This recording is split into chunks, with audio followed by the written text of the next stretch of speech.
President Bongbong Marcos, who is also our agriculture chief, has reached his 100th day in office. Let's talk about the ups and downs of the agriculture sector under Marcos Jr. with SINAG Chairman Rosendo So.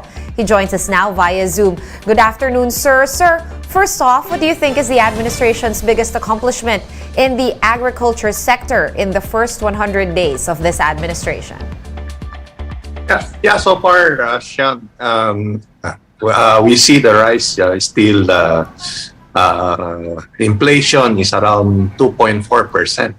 So the basic food that we are seeing is the pork also did not increase. The chicken is did not increase for the month of August and September.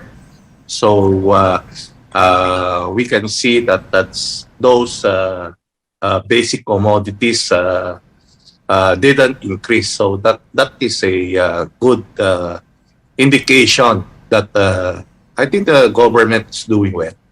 All right, what about points for improvement, sir? You mentioned, of course, the ups. What about the downs?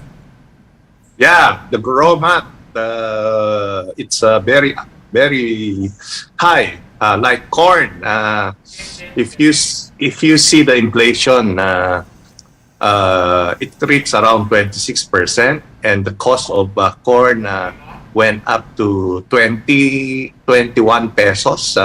Before, it's only around 13 pesos.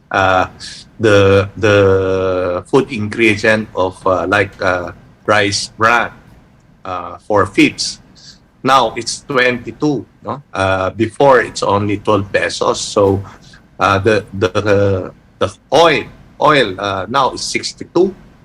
Before it's only 30. So this automatic will increase the price of our food. So we think that we have to concentrate on this product so that the food will not go up. All right, let's dig a little deeper into inflation in a bit. But for now, let me mention, of course, one of the biggest, shall we say, fiascos in the first 100 days was the sugar importation mess. This, of course, was one of the biggest problems, at least in the agriculture sector. Were you satisfied with the response of the government on the fiasco? Yeah, I think the stocks is not distributed very well.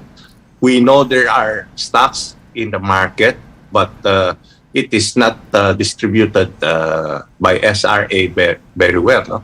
We hope that this month the 150,000 metric tons will come in so that it will stable the price.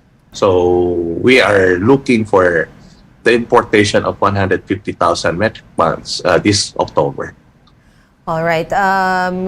With inflation, of course, as you mentioned, hitting an all-time high, do you think that the administration or the Marcos government is doing enough to address food inflation specifically? Yeah, I think the problem is with fish sector, because our fisher folks cannot go out for fishing because of the crude oil. So we think that the government should subsidize our fisher folks on that, so that fish will go down. But our rice is still low. No? We see the inflation only 2 point something. So and the pork meat is around 9, but we can see that there are no much movement of the price of pork and chicken.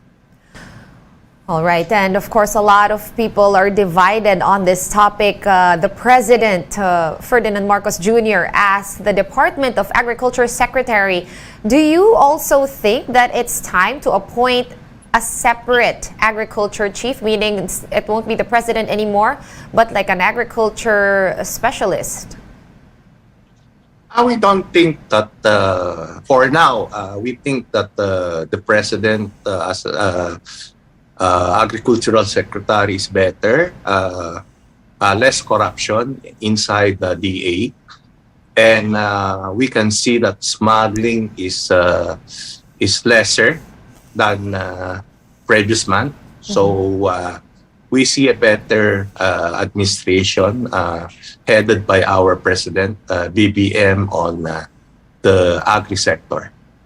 All right, and if you had one wish for the agriculture sector, at least to make this wish from the administration, what would it be? Yeah, too much of import. No? We should concentrate. I think the president has announced that he will concentrate on local production. That is a good news, and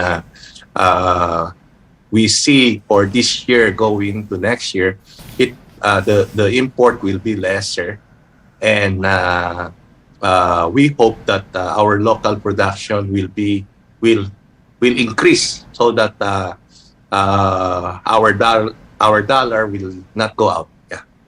And how would that be achieved, sir?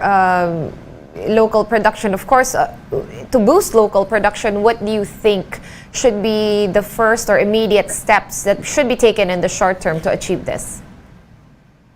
Yeah, short term, it's hard for the short term, but we think in 1.5 years, we could increase our rice production, pork production. I think chicken will be more easier to increase the production and egg. But for rice and pork, we will have around 1 year so that we could recover. All right, thank you so much for your time and insights. SINAG Chairman Rosendo So joining us via Zoom. Thank you, sir.